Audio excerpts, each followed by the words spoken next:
तव कथामृतं तप्तजीवनं कविभिरीडितं कल्मषापहं श्रवणमङ्गलं श्रीमदाततं भुवि गृह्णन्ति ये भूरिदा जना।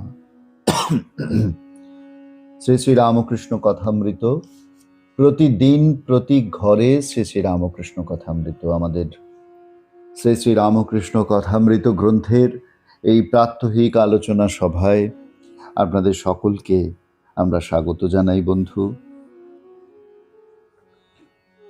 আজকের পর্বে আমরা রয়েছি সিঁথির ব্রাহ্ম সমাজে শ্রীরামকৃষ্ণ এসেছেন সেই খণ্ডের দ্বিতীয় পরিচ্ছেদে। এই পরিচ্ছেদটি শুরু করেছেন মাস্টারমশাই শ্রীমদ্ ভাগবত গীতা থেকে একটি শ্লোক দিয়ে, মাঞ্চ যো ব্যভিচারেণ ভক্তি যোগেন সেবতে সগুণান সমতিত্বৈতান ব্রহ্ম ভূয়ায় কল্পতে।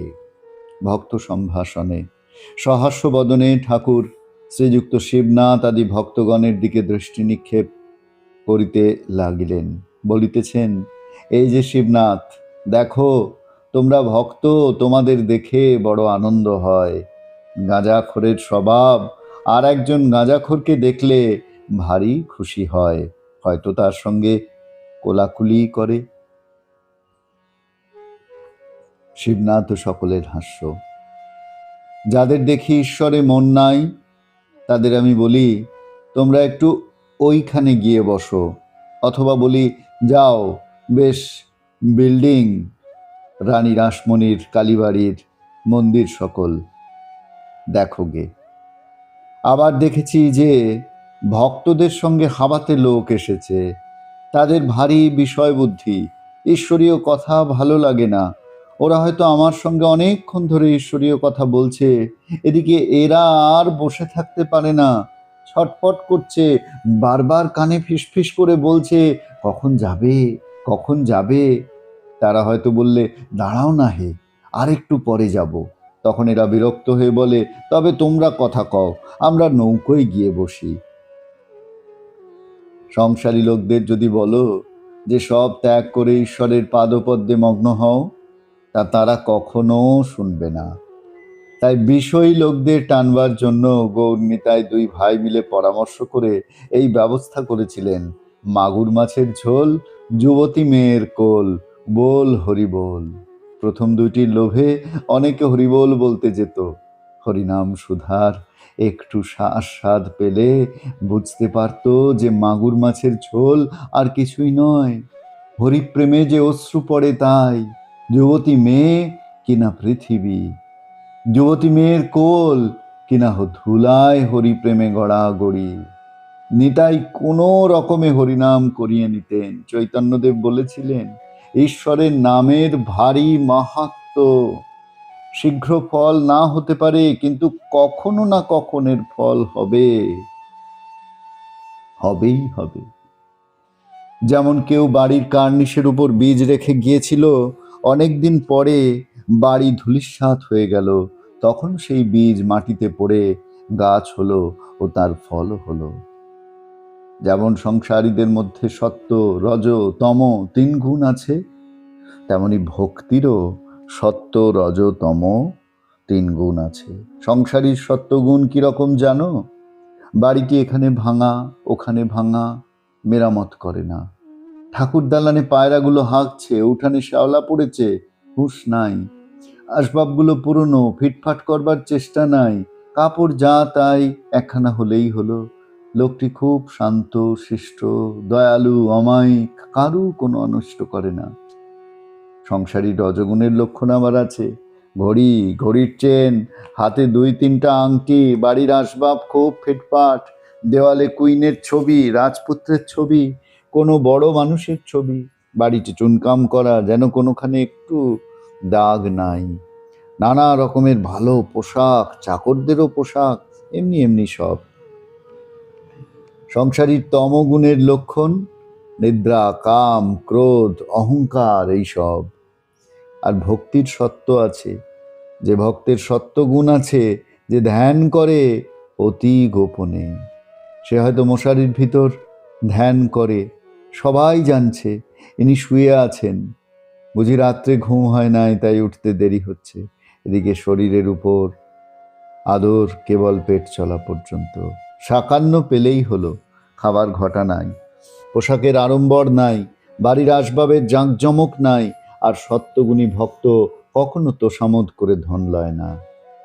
ভক্তির রজে থাকলে সে ভক্তের হয়তো তিলক আছে, রুদ্রাক্ষের মালা আছে, সেই মালার মধ্যে আবার একটি সোনার দানা। যখন পূজা করে বড়দের কাপড় পরে পূজা করে। ভক্তির তম যার হয় তার বিশ্বাস জ্বলন্ত। ঈশ্বরের কাছে সেরূপ ভক্ত জোর করে, যেন ডাকাতি করে ধন কেড়ে লওয়া, মারো কাটো বাঁধো, এইরূপ ডাকাত পরা ভাব।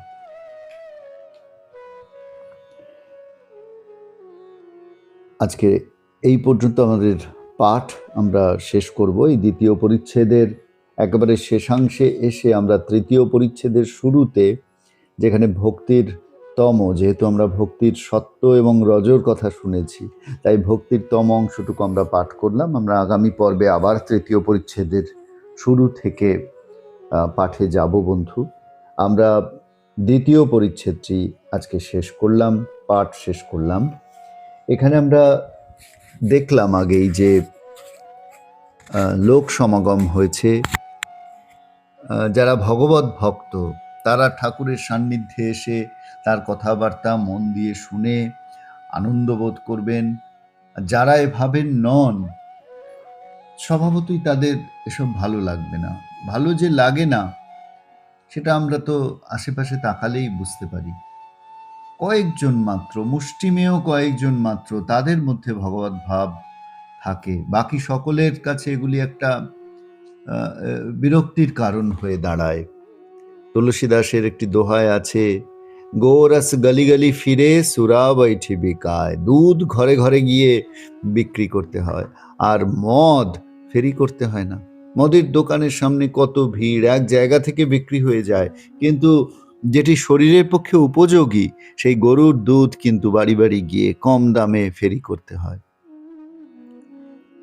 কলকাতায় যারা বাস করেন তারা জানেন যে রাস্তায় সিনেমা থিয়েটার পড়ে, সে রাস্তা দিয়ে হাঁটাই যায় না, সব সময় ভিড় লেগে আছে। আর ভগবত কথা শুনতে কজন আসে? মঠে মন্দিরে ভিড় কম। কখনো হয়তো কৌতূহলের বশবর্তী হয়ে ওখানে গিয়ে দেখার চেষ্টা করে, কীর্তন হচ্ছে, ও আচ্ছা কীর্তন। যদি একটু মারামারি হতো, যদি একটু আলাদা কিছু হতো তাহলে হয়তো ভালো লাগতো। এই রকম সৎ প্রসঙ্গ যেখানে, সেটা নিয়ে সেখানে আমাদের বেশিক্ষণ থাকতে ইচ্ছে করে না। বিষয় কথা নিয়ে আমরা মত্ত থাকতে চাই।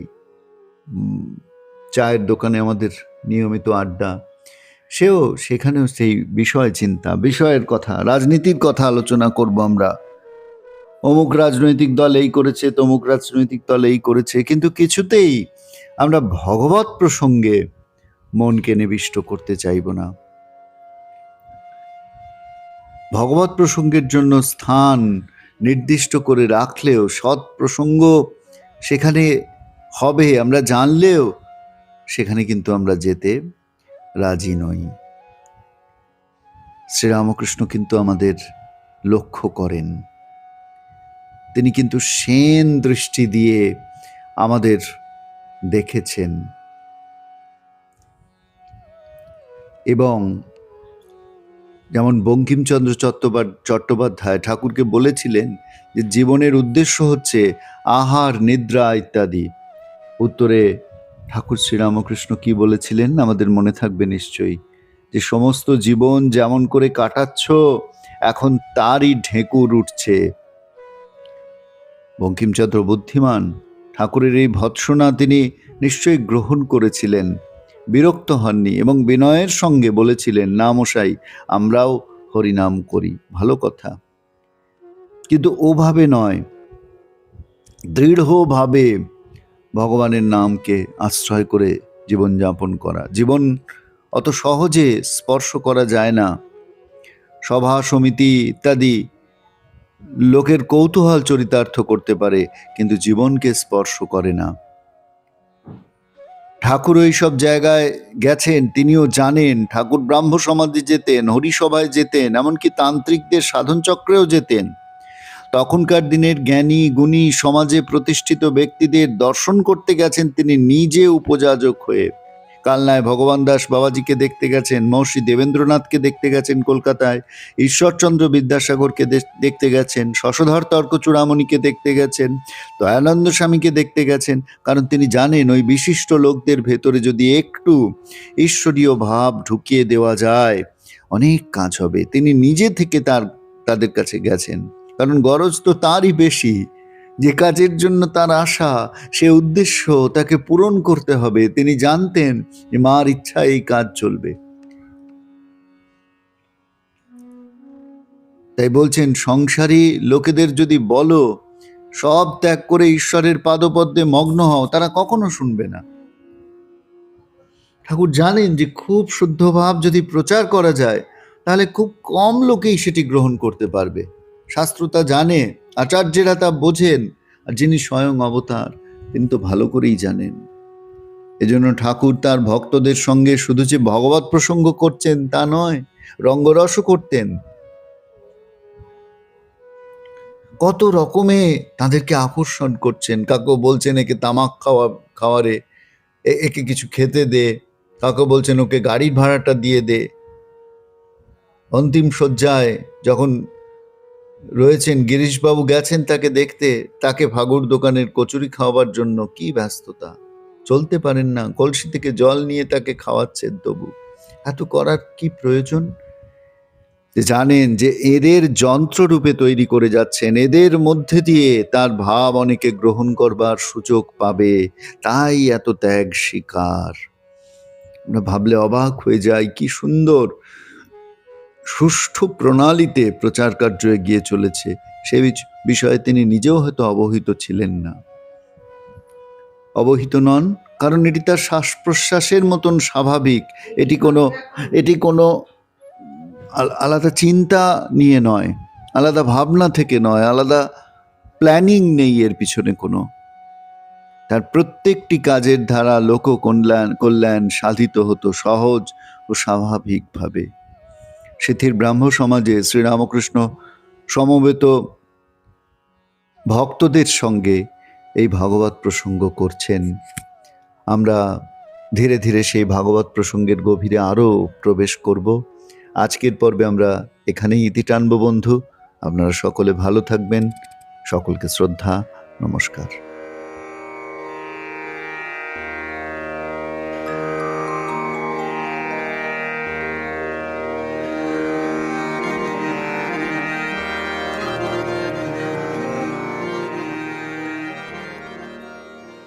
প্রাণারা